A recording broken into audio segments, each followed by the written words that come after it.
कूड़ा बीनने वाली बहू निकली रईस खानदान की इकलौती बेटी। दोपहर की कड़कड़ाती धूप और गर्मी में रेलवे स्टेशन के किनारे अवनी प्लास्टिक की पुरानी बोतलें, टूटे डिब्बे और पॉलिथीन बीन बीन कर अपनी फटी बोरी में रख रही होती है। तभी वहां से एक अमीर औरत अपनी 16 साल की बेटी के साथ कीमती कपड़े पहने और हाथ में छाता लिए गुजरती है। वहीं अवनी कचरा उठाते हुए अनजाने में उस औरत के करीब पहुंच जाती है। ए गंदी लड़की, जरा पीछे हट, मेरे कपड़े टच कर दिए। माफ कर दीजिए मेम साहब, मुझसे गलती हो गई। माँ देखो ना, ये कितने गंदे संदे लोग हैं ना, गंदी बोरियां लेकर यहाँ वहाँ कूड़ा बीनते रहते हैं। हाँ बेटा, इन लोगों को दुनिया में कोई ढंग का काम धंधा नहीं करना रहता है, इसीलिए ये सब दिन भर गंदगी वाला काम करते रहते हैं। अच्छी खासी जवान लड़की है, चाहे तो कहीं कुछ मेहनत मजदूरी भी कर सकती है। अवनी उन दोनों की कड़वी बातें सुनकर अपनी आंखें नीचे कर लेती है और बिना कोई जवाब दिए चुपचाप कचरा बीनने लगती है। फिर थोड़ी देर के बाद कबाड़ का बोरा लेकर कबाड़ के मालिक के पास पहुंचती है। उसे देखकर कबाड़ का मालिक कमलेश, क्यों रे कूड़े वाली आ गई तू, आज का सारा कबाड़ बटोर कर। हाँ, ला दिखा, आज कितना माल बीन कर लाई है इस बोरी के अंदर, चल जल्दी खाली कर इसे। कबाड़ का मालिक उस कबाड़ को तोलकर रख लेता है और 20 रुपए अवनी की तरफ बढ़ाते हुए, इसमें कुछ ज्यादा खास सामान तो दिख नहीं रहा है मुझको। हाँ, सब हल्का कचरा ही भरा है तूने, ये ले 20 रुपए। मालिक आप ऐसा मत कीजिए, इस कड़कड़ाती धूप में मेरी पूरी पीठ अकड़ गई है और इस 20 रुपए में तो मेरा पेट भी नहीं भरेगा।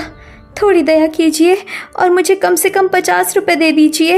ए लड़की, अब मुझसे ज्यादा बहस मत कर, समझी ना।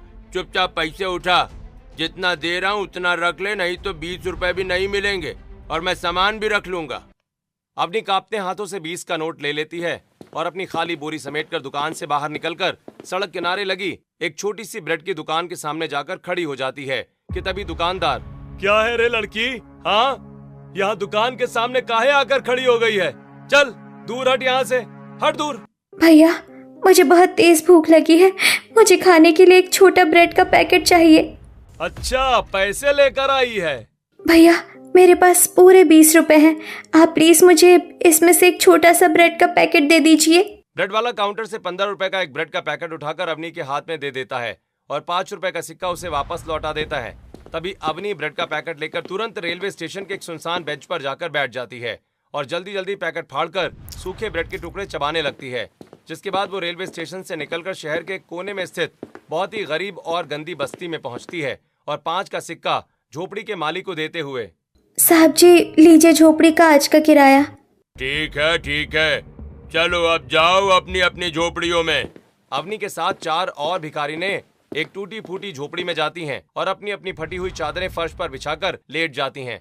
तभी भिखारन कमला, अरे बेटी, आज तो मैंने पूरे दिन मंदिर के बाहर बैठकर भीख मांगी थी। भीख मांगकर जैसे तैसे पेट तो भर गया, लेकिन लोग पैसे फेंकते हुए कितनी बेइज्जती करते हैं, आत्मा कांप जाती है। हाँ बहन, दुनिया बहुत जालिम है। मैं तो आज सुबह से बस स्टॉप पर झाड़ू लगा रही थी, तब जाकर मुझे बड़ी मुश्किल से 20 रुपए मिले। हमारे जैसे गरीबों की कोई इज्जत ही नहीं है इस दुनिया में।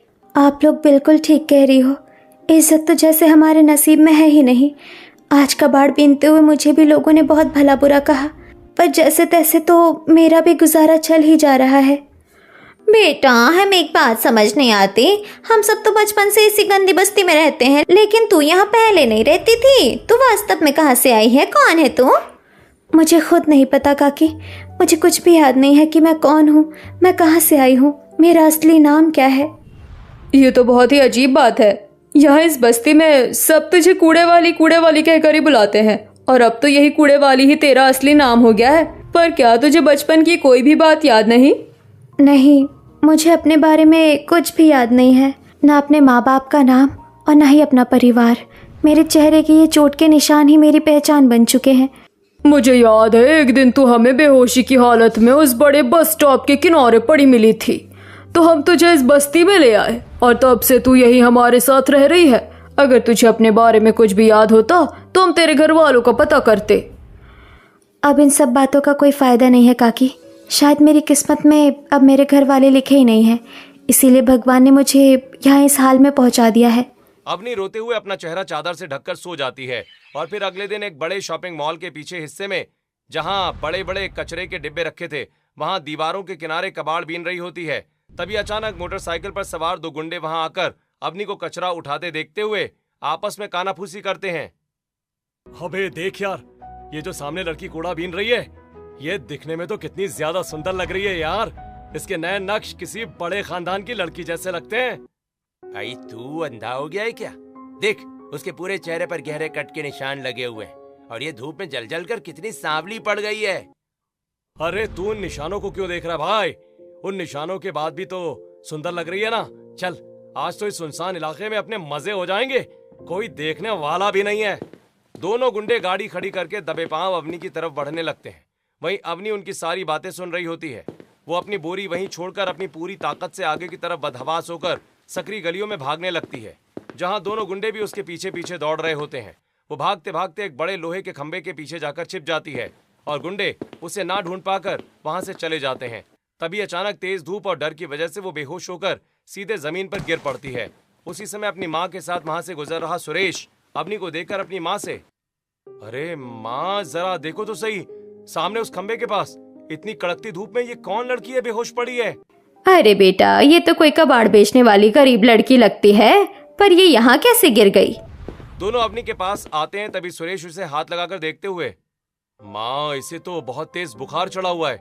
सुरेश तुरंत अपनी पानी की बोतल निकालकर अवनी के चेहरे पर पानी के ठंडे छींटे मारता है। पानी के छींटे पड़ते ही अवनी धीरे धीरे अपनी आंखें खोलती है और सामने सुरेश और कामिनी को देखकर, प्लीज मुझे बचा लीजिए, वो लोग मेरा पीछा कर रहे थे, वो लोग मेरी इज्जत पे हमला कर देंगे, मुझे यहाँ से दूर ले चलिए प्लीज। बेटा तुम इतना डरो मत, तुम अब बिल्कुल सुरक्षित हो। हमारे साथ हमारे घर चलो, यहाँ धूप में रहना ठीक नहीं है। सुरेश जल्दी से एक ऑटो रोक। सुरेश दौड़कर गली के बाहर जाता है और एक ऑटो रिक्शा बुलाकर लाता है। फिर सुरेश और कामिनी दोनों मिलकर अवनी को सहारा देते हुए ऑटो में बिठाकर अपने छोटे से घर की तरफ ले जाते हैं और छोटे से घर में पहुंचकर अवनी को खाट पर लिटा देते हैं। वहीं कामिनी रसोई से एक मिट्टी के कुल्हड़ में गर्मा गर्म काढ़ा बनाकर लाती है और अवनी को देते हुए, ले बेटा ये काढ़ा पी ले, इससे तेरे बदन का बुखार और थकावट थोड़ी कम होगी। शुक्रिया माँ जी, आपकी वजह से आज मेरी जान बच गई, वरना वो दुष्ट मेरे साथ अनर्थ कर देते। इतना कहकर काढ़ा पीकर अवनी, मुझे बहुत तेज भूख भी लगी है। सुरेश जरा रसोई से वो रोटियां और दाल की थाली लेकर आ तो जल्दी से। सुरेश फुर्ती से रसोई में जाकर दाल रोटी की थाली लेकर आता है। तभी अपनी थाली लेकर जल्दी जल्दी खाना खाने लगती है। वहीं कामिनी और सुरेश उसे चुपचाप देखते हुए, आराम से खा बेटा, कोई जल्दी नहीं है। वैसे बेटा तुम कौन हो और कहाँ रहती हो? तुम्हारे घर वाले कहाँ हैं जो तुम इस तरह अकेले सड़कों पर भटक रही हो? माँ जी मैं कौन हूँ ये तो मैं खुद भी नहीं जानती। मेरा सिर्फ इतना ही वजूद है कि मेरा इस दुनिया में कोई भी नहीं है। मैं बिल्कुल अकेली हूँ और कबाड़ बीन कर जैसे तैसे अपना पेट भरती हूँ। ये तुम्हारे सर और चेहरे पर कट के निशान कैसे हैं बेटा? ये तो किसी बड़े एक्सीडेंट के घाव लगते हैं। मुझे इसके बारे में कुछ भी पता नहीं है माँ जी। जब से मुझे होश आया मैंने बस खुद को उसी कबाड़ बस्ती में पाया। मुझे अपना बीता हुआ कल याद ही नहीं आता। बेटा आज के बाद खुद को अनाथ मत समझना, आज से तुम यही हमारे साथ इस घर में रहना। ये सुनकर अवनी बहुत खुश हो जाती है। ऐसे ही अगली सुबह सुरेश अपने काम पर जाते हुए, ठीक है माँ मैं अब काम पर जा रहा हूँ। ठेकेदार ने आज एक नई साइट पर बुलाया है, वहाँ थोड़ा ज्यादा काम मिल सकता है। बेटा सुरेश आज ठेकेदार से कहना कि वो तुझे थोड़ा एक्स्ट्रा पैसे एडवांस दे दे। घर में राशन पानी बहुत कम बचा है, उस पैसे से तू थोड़ा राशन वगैरह भी ले आना और हो सके तो इस बच्ची के लिए कुछ कपड़े और खाने को कुछ अच्छा भी ले आना। हाँ माँ, शाम को आते समय मैं फल और कपड़े लेकर आऊंगा। इतना कहकर वो मुस्कुराते हुए काम पर निकल जाता है और फिर कामिनी काम में लग जाती है। वहीं अवनी कामिनी को काम करता हुआ देखकर, माँ जी आप घर का इतना सारा काम अकेले क्यों कर रही हैं? लाइए मैं भी आपके साथ काम करूँगी, मुझे घर झाड़ना और बर्तन धोना आता है। अरे नहीं बेटा, अभी तेरी तबीयत पूरी तरह ठीक नहीं है तो अभी आराम कर। और हाँ आ मेरे साथ, मैं तुझे पहनने के लिए कुछ साफ कपड़े देती हूँ। कामिनी अपनी अलमारी खोलती है और उसमें से अपनी एक बहुत ही सुंदर और साफ सूती साड़ी निकालकर अवनी को देते हुए, ले बेटा तू इसे पहन कर आजा। जिसके बाद अपनी साड़ी पहनकर कामिनी के पास आती है। वहीं कामिनी उसे एक पीढ़े पर बिठाकर एक पुरानी कंघी लेकर बहुत ही प्यार से उसके उलझे हुए बालों को संवारने लगती है। ये सब देखकर अवनी रोते हुए, माँ जी मुझे मेरे असली माँ बाप नहीं पता कहाँ है और किस हाल में है, लेकिन मुझे पूरा यकीन है कि वो जहाँ भी होंगे बिल्कुल आपकी तरह ही दयालु और प्यारे होंगे। पगली, रोते नहीं है, आज से तू मेरी बेटी है। चल अब रोना बंद कर। घर में सब्जी बनी है। घर में सब्जी नहीं है, चल बाजार से सब्जी लेकर आते हैं। जिसके बाद दोपहर में कामनी और अवनी हाथ में थैला लिए बस्ती की संकरी गली से गुजर रही होती हैं। तभी पास खड़ी दो पड़ोसी औरतें उन्हें देखकर आपस में फुसफुसाने लगती हैं और उनके पास आकर, कामनी बहन, जरा सुनो तो सही, ये तुम्हारे साथ कौन लड़की है? इसे तो हमने पहले कभी इस बस्ती में नहीं देखा। ये कौन है भला? अरे बहन, ये मेरी गोद ली हुई बेटी है। कल ये मुझे बहुत ही मुसीबत में मिली थी तो मैं इसे अपने घर ले आई। अब ये मेरे ही साथ रहेगी। अच्छा ही किया बहन, लेकिन कामिनी बहन, ये लड़की तो बहुत सुंदर है। इसके चेहरे पर ये जो कट का निशान है वो भी इसके चेहरे की शोभा बढ़ा रहा है। बिल्कुल चांद का दाग लग रहा है। हाँ बहन, लड़की के नैन नक्श तो बहुत ही प्यारे हैं। कामिनी, तू क्यों ना इसे अपने घर की परमानेंट लक्ष्मी बना ले? इसे अपनी बहू क्यों नहीं बना लेती? जोड़ी बहुत जमेगी। बहन, बात तो तूने बिल्कुल सही कही है। मेरे मन में भी यही विचार आ रहा था, पर सुरेश की मर्जी भी तो जाननी होगी। चलो मैं आज शाम को ही बात करती हूँ। ये सुनकर अवनी भी मुस्कुरा देती है। फिर दोनों बाजार से सब्जियां खरीदकर वापस आ जाती हैं। जिसके बाद शाम को सुरेश काम से जब वापस लौटकर आता है तो उसके हाथ में एक बड़ा सा थैला होता है जिसमें ताजे फल और एक नया पैकेट होता है। तभी वो खुशी से अपनी माँ को फल और पैकेट देते हुए, माँ देखो, मैं ठेकेदार से पैसे लेकर आते हुए रास्ते में बाजार से इस लड़की के लिए 2 नए सूट और खाने पीने के लिए ये ताजे फल लेकर आया हूँ। अरे वाह बेटा, तूने तो बहुत अच्छा किया। बेटा जा अंदर जाकर ये नया सूट पहन कर आ, देखे तो सही हमारे बेटे की पसंद कैसी है। अपनी शर्माते हुए अंदर जाकर नया सूट पहनकर बाहर आती है। वो सूट में बेहद खूबसूरत लग रही होती है। फिर वो बेहद खुशी से फल उठाकर खाने लगती है। तभी कामिनी मुस्कुराते हुए, बेटा जरा अपना सर इस दुपट्टे से ढक के दिखाना, देखे कैसी लगती हो। अवनी धीरे से मुस्कुराते हुए अपना सिर दुपट्टे से ढक लेती है। तभी कामिनी सुरेश की तरफ देखती है जो अवनी को देखकर मुस्कुरा रहा होता है। वाह, बता बेटा सुरेश, तुझे लड़की पसंद है कि नहीं? अपनी माँ की पसंद पर मुहर लगाएगा या नहीं? माँ आप भी ना, जो आपकी पसंद है वही मेरी पसंद है, मुझे कोई ऐतराज नहीं है। जिसके बाद अगले ही दिन सुबह कामनी दोनों को लेकर बस्ती के एक छोटे से मंदिर में पहुंचती हैं, जहां मंत्रोच्चारण और विधि विधान के साथ सुरेश अवनी की मांग में सिंदूर भरता है। फिर दोनों भगवान के सामने फेरे लेते हैं। ऐसे ही शादी की रस्म बड़ी सादगी से पूरी हो जाती है। जिसके बाद दोनों कामिनी के पैर छूकर आशीर्वाद लेते हैं। बेटा तू आज के बाद हमेशा के लिए मेरी बेटी और इस घर की बहू दोनों है। भगवान तुम दोनों को हमेशा खुश रखे और सारी बलाओं से दूर रखे। और हाँ, आज से तेरा नाम सीता है। फिर सभी खुशी खुशी घर आ जाते हैं। अवनी अपनी ससुराल में खुशी खुशी रहने लगती है। ऐसे ही कुछ दिन बीतते हैं और एक दिन सुबह अवनी आंगन में झाड़ू लगा रही होती है कि वहीं गली से उसकी कबाड़ बस्ती की कुछ औरतें गुजर रही होती हैं। तभी अवनी को नए कपड़ों में झाड़ू लगाते देख चौंक जाती हैं। अरे ये क्या देख रही हूँ मैं? तू यहाँ इस अच्छे घर में कैसे और इस तरह साफ सुथरे कपड़ों में क्या कर रही है? अरे काकी, मैं तो इस घर की बहू बन गई हूँ। कुछ दिन पहले ही मेरी शादी मंदिर में हुई है। अरे वाह, तेरी किस्मत तो बहुत अच्छी निकली है अवनी। कहाँ तू कूड़ा बीनती थी और कहाँ आज इस घर की बहू बन गई। हाँ बेटी, ऐसी अच्छी किस्मत सबकी नहीं होती। अच्छा सुन, जब तू उस दिन बेहोश मिली थी तो तेरे पास से हमको ये एक कीमती लॉकेट भी मिला था जो आज तक मेरे पास सुरक्षित था। ये ले, इसे तू अपने पास संभाल कर रख ले। अवनी वो पुराना बंद लॉकेट ले लेती है और अंदर आकर अलमारी में लॉकेट रख देती है। तभी उसकी नजर पास में रखी एक पुरानी किताब पर पड़ती है। वो उसे उठाकर पन्ने पलटने लगती है पर उसे अच्छे से पढ़ नहीं पाती। इतने में सुरेश काम से वापस आ जाता है। अरे सीता, तुम क्या पढ़ रही हो? मैं ये बुक पढ़ रही हूँ, पर पता नहीं क्यों मुझे अच्छे से पढ़ना आता ही नहीं है। शब्द धुंधले लग जाते हैं। अच्छा, तो पढ़ना आता है ना तुम्हें? लाओ मुझे दो, अगर कोई दिक्कत है तो मैं तुम्हें दोबारा से पढ़ना लिखना सिखाता हूँ। सुरेश अवनी के पास बैठकर किताब के शब्दों पर उंगली रखकर उसे पढ़ाने लगता है। वहीं अवनी अक्षरों को देखने की कोशिश करती है। तभी अचानक उसके सिर में तेज दर्द शुरू हो जाता है। उसके सामने अचानक कुछ धुंधली से तस्वीरें और यादें घूमने लगती हैं। उसे याद आता है कि वो कभी बहुत बड़ा मोबाइल चला रही थी और लाखों रुपए का हिसाब किताब कर रही थी। तभी वो अपना सिर पकड़कर चीखने लगती है। मेरा सिर फटा जा रहा है सुरेश। मेरे दिमाग में कुछ अजीब सी तस्वीरें घूम रही है। कोई फोन है, कोई बड़ा हिसाब है। अरे क्या हुआ अवनी? तुम अचानक इस तरह क्यों चिल्ला रही हो? क्या दिख रहा है तुम्हें? कौन सा फोन, कैसा हिसाब? पता नहीं सुरेश, मुझे कुछ भी समझ नहीं आ रहा। मेरा सर फट जाएगा, मुझे बहुत भयंकर दर्द हो रहा है, प्लीज मुझे बचा लो। अवनी की आवाज सुनकर कामिनी रसोई से भागती हुई आती है और उसके सिर पर बाम लगाने लगती है, जिसके बाद अवनी धीरे धीरे शांत होती है। बेटा, क्या हुआ था तुझे अचानक? ऐसा पहले तो कभी नहीं हुआ।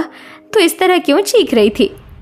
पता नहीं माँ जी, मुझे ऐसा लगा कि जैसे मेरी पिछली जिंदगी में कुछ बहुत बड़ा राज छुपा है, पर मुझे कुछ भी अच्छे से याद नहीं आ रहा है। बेटा, तू ज्यादा मत परेशान हो, जो बीत गया उसे जाने दे। अब तो इस घर की बहू है, बस अब ज्यादा मत सोचो। दूसरी तरफ शहर के एक बेहद अमीर और बड़े बंगले में विश्व प्रताप सिंह अपने आलीशान सोफे पर बैठे सामने खड़े दो आदमियों पर गुस्सा करते हुए, मैंने तुम लोगों से कितनी बार कहा है कि मुझे मेरी इकलौती वारिस चाहिए। उसे इस शहर के किसी भी कोने से ढूंढ कर लाओ, मैं कुछ नहीं जानता। साहब, हमने आपके कहने पर इस पूरे शहर का चप्पा चप्पा छान मारा, हर एक बस्ती, हर एक रेलवे स्टेशन देख लिया, लेकिन हमें मैडम का कोई अता पता नहीं चला। मुझे तुम लोगों के ये बहाने नहीं सुनने। जितने और आदमी लगाने हैं लगा दो, जितना पैसा चाहिए उतना तिजोरी से ले लो, लेकिन उसे कहीं से भी ढूंढ कर निकालो। मेरी आखिरी सांस से पहले मेरी पोती मेरे सामने होनी चाहिए। दोनों आदमी सिर झुकाकर बंगले से बाहर निकल जाते हैं। वहीं दोनों के हाथ में अवनी की एक पुरानी बेहद खूबसूरत और मॉडर्न कपड़ों में फोटो होती है, जिसे लेकर वो गरीब बस्तियों में गलियों में घूम रहे होते हैं। तभी सामने से अवनी अपने पति सुरेश और माँ कामिनी के साथ मंदिर से पूजा करके वापस लौट रही होती है। वहीं दोनों फोटो देखते हैं और फिर अवनी को देखते हैं। अरे यार देख, इस फोटो को देख और इस सामने से आ रही लड़की को देख, कहीं ये दोनों एक ही तो नहीं है? अबे पागल हो गया है क्या? कहाँ हमारी इतनी खूबसूरत, स्मार्ट और गोरी मैम साहब, और कहाँ ये जले चेहरे और चेहरे पे निशान वाली इतनी दुबली पतली और सांवली सी लड़की। दोनों में बहुत फर्क है बे, ये वो नहीं हो सकती। चल कहीं और ढूंढते हैं। दोनों आदमी अवनी को बिना पहचाने उसके पास से गुजर जाते हैं। वहीं अवनी और सुरेश अपने घर की तरफ बढ़ जाते हैं और फिर रात के समय अवनी रसोई में सबके लिए खाना बनाकर सभी को परोसती है। फिर सभी चटाई पर बैठकर खाना खाने लगते हैं। माँ जी, सुरेश, बताइए ना कि आज मैंने अपने हाथों से जो खाना बनाया है वो कैसा बना है? कोई कमी तो नहीं है ना? बेटा, खाना कैसा बना है वो मैं बाद में बताऊंगी, पहले तो यहाँ मेरे पास बैठ और हमारे साथ बैठकर खाना खा। कामिनी अपने हाथों से एक निवाला उठाकर अवनी को खिलाती है और निवाला खिलाते खिलाते वो बड़े प्यार से अवनी का माथा चूम लेती है। माथा चूमते ही अवनी की आंखों के सामने बिजली सी कड़कती है।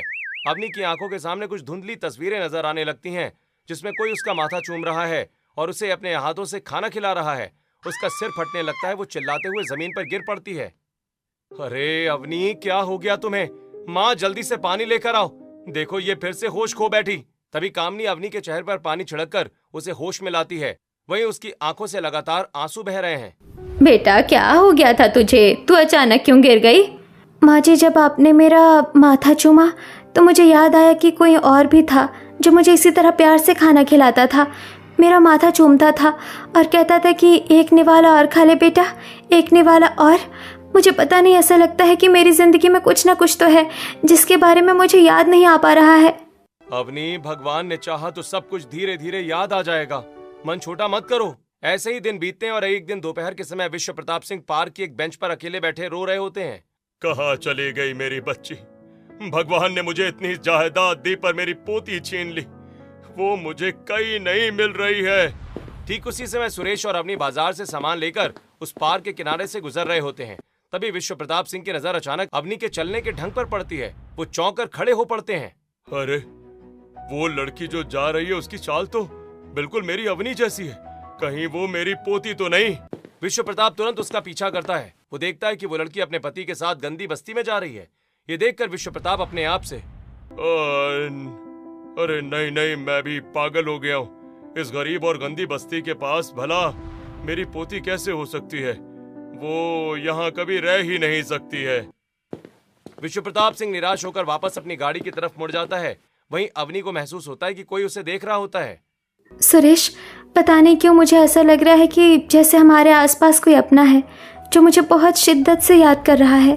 अरे सीता, तुम्हें दुनिया में सबसे ज्यादा तुम्हारा पति याद करता है। बस उसके बारे में सोचो। और देखो, आज तो हमने काफी सारी चीजें और राशन खरीदा है। माँ तो ये सब देखकर बहुत खुश हो जाएगी। चलो घर चलें। दोनों घर लौटते हैं। सुरेश थैले से नया सूट, कपड़े और राशन निकालता है। वहीं कामिनी ये सब देखकर बहुत खुश हो जाती है।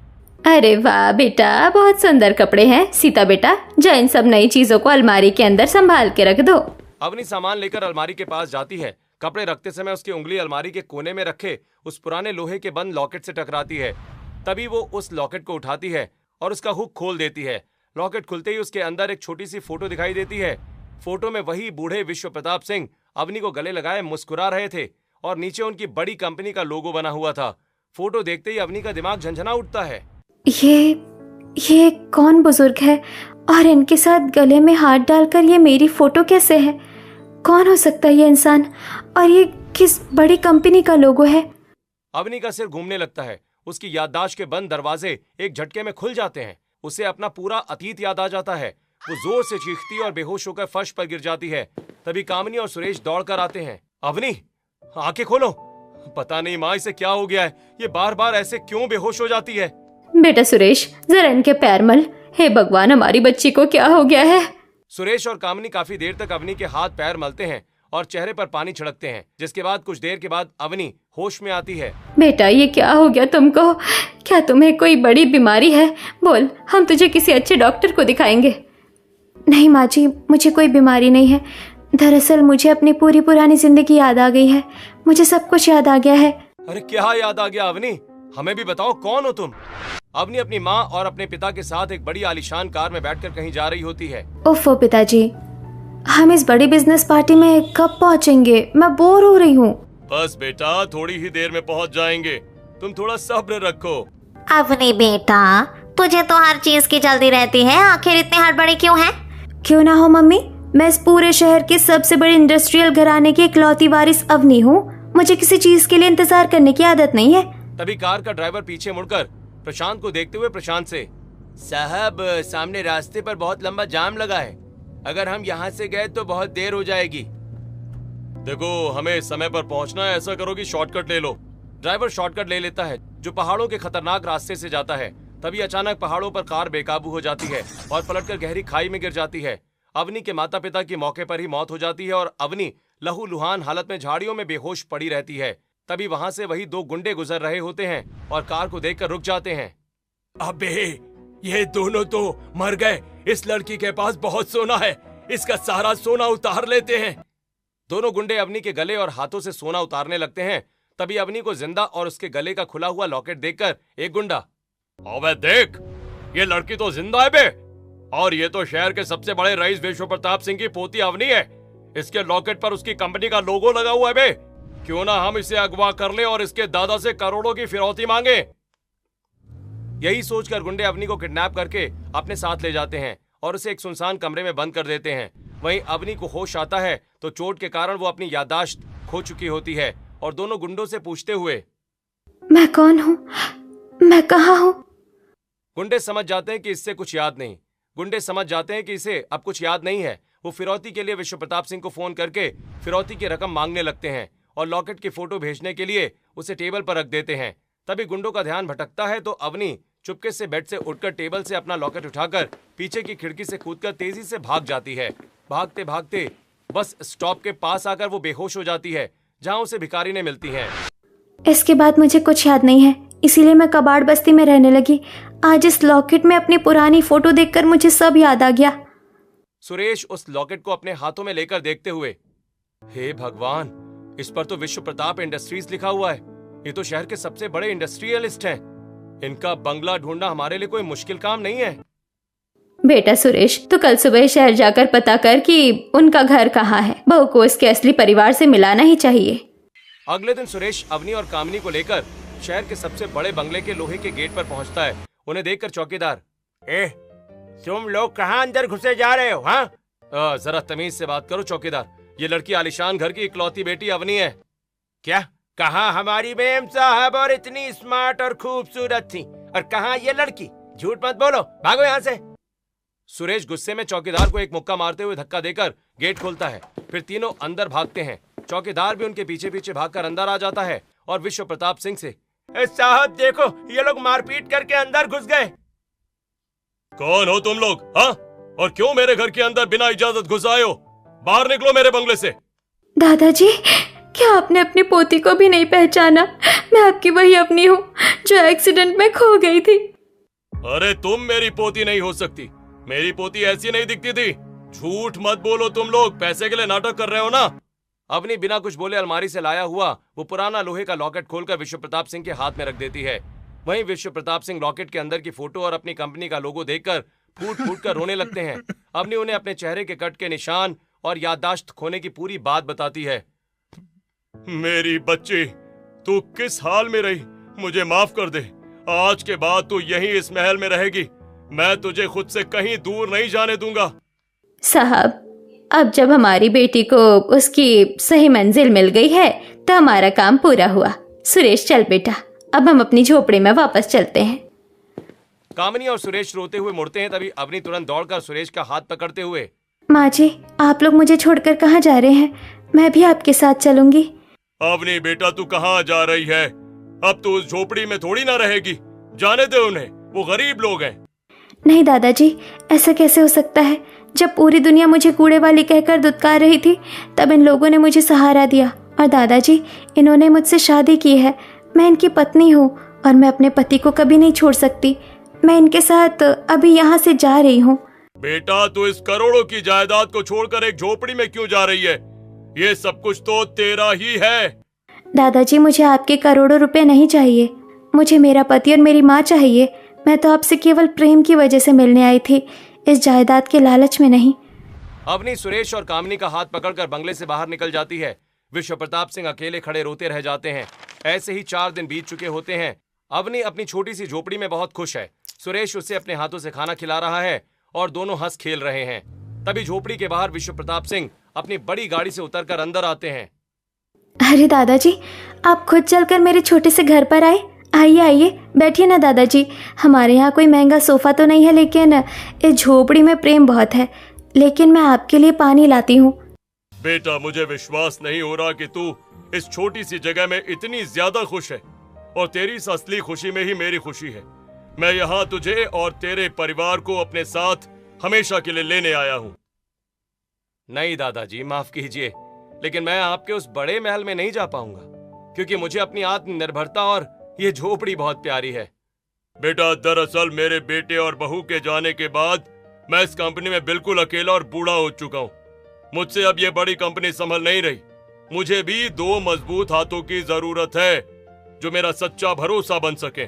तुम दोनों ही आज से मेरी पूरी कंपनी संभाल लो और मेरे साथ चलो। सुरेश, मैं अपने दादाजी को भी इस उम्र में अकेला नहीं छोड़ सकती हूँ। चलो यहाँ से, हम सब एक साथ रहेंगे। सुरेश कामिनी की तरफ देखता है। कामिनी हाँ में सिर हिलाती है, जिसके बाद पूरा परिवार मुस्कुराते हुए अपना सामान समेटता है और दादाजी के साथ उनके बंगले में रहने के लिए चला जाता है। सुरेश कंपनी का डायरेक्टर बनता है और मेहनत से काम संभालने लगता है। ऐसे ही कुछ दिन बीतते हैं और एक दिन अवनी अपनी बड़ी चमचमाती कार से बस्ती की उसी पुरानी गली से गुजर रही होती है। वहाँ सड़क किनारे वही दोनों औरतें कचरा बीन रही होती हैं। तभी अपनी गाड़ी रुकवाकर बाहर आती है। अरे बेटी, तू आज इस बड़ी कार से यहाँ आई है? हमें तो विश्वास ही नहीं हो रहा। हाँ काकी, मुझे मेरा पुराना परिवार मिल गया है और मैं अपने पुराने रईस घर लौट गई हूँ। मैं आप लोगों को कभी नहीं भूल सकती। तेरी किस्मत बहुत अच्छी है, पर हमारी किस्मत तो हमेशा खराब रहेगी। हमें तो इसी कूड़े में मरना है। उन दोनों की बात सुनकर अवनी का मन बहुत दुखी हो जाता है और घर आकर उदास होकर वो बैठ जाती है। वहीं विश्व प्रताप उसे उदास देखकर, बेटा अवनी, तू आज इतनी दुखी क्यों है? दादाजी, जिन गरीब लोगों ने मुझे अपनी झोपड़ी में आश्रय दिया, जिन लोगों के साथ मैंने कूड़ा बीना, मैं उस एरिया को और उन लोगों को कभी नहीं भूल सकती। दादाजी, मैं उनके भले के लिए कुछ करना चाहती हूँ। तू बिल्कुल सही सोच रही है बेटा। कल सुबह ही हम वहाँ चलेंगे। अगले दिन अवनी अपने पति सुरेश, माँ कामिनी और दादाजी के साथ भारी मात्रा में राशन और सामान लेकर उस झुग्गी झोपड़ी की बस्ती में पहुंचती है, जहां बस्ती के सारे गरीब लोग इकट्ठा हो जाते हैं। वहीं अवनी थोड़ी ऊंचाई पर खड़ी होकर सबको संबोधित करते हुए, मेरे प्यारे भाइयों और बहनों, आज से तुम लोगों को कचरा बीनने और भीख मांगने की कोई जरूरत नहीं है। मैं अब तुम सब लोगों की अच्छी शिक्षा, स्वास्थ्य और रहने के लिए पक्के मकानों का पूरा इंतजाम करूंगी। अवनी झुग्गी झोपड़ी के जरूरतमंद लोगों को चुन चुनकर अपनी फैक्ट्री में उनकी योग्यता के अनुसार काम देती है, सबके लिए घर बनाती है और वो उसी बस्ती के पास एक बड़ा स्कूल खुलवाती है, जहां मुफ्त में शिक्षा और इलाज का इंतजाम भी किया जाता है। वहीं सभी गरीब लोग अवनी और उसके परिवार को दुआएं देने लगते हैं, जिसके बाद से बस्ती के लोग एक सुखद और सम्मानजनक जिंदगी जीने लगते हैं और अवनी का पूरा परिवार खुशियों से भर जाता है।